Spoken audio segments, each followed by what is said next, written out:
এর মুসলমান ইমানদার, সূর্যের তাপ থেকে বাঁচার জন্য আমরা কত কিছুই না করি।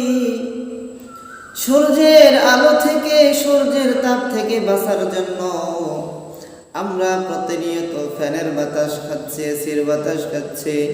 এরপরেও কিন্তু আমরা গরমটা সহ্য করতে পারতেছি না। জমিনটা কেমন জানি আগুনের মতো হিট হয়ে গেছে। এ মুসলমান ইমানদার, এই সূর্যটা যেখান থেকে আমাদেরকে তাপ দিচ্ছে, এত দূরে সূর্যটা লাগানো, বৈজ্ঞানিকরা রিসার্চ করে বলতেছেন এই দুনিয়ার জমিন থেকে সূর্যটা 9,30,00,000 মাইল উপরে চতুর্থ আসমানে লাগানো। ওইখান থেকে সূর্য তাপ দেয়।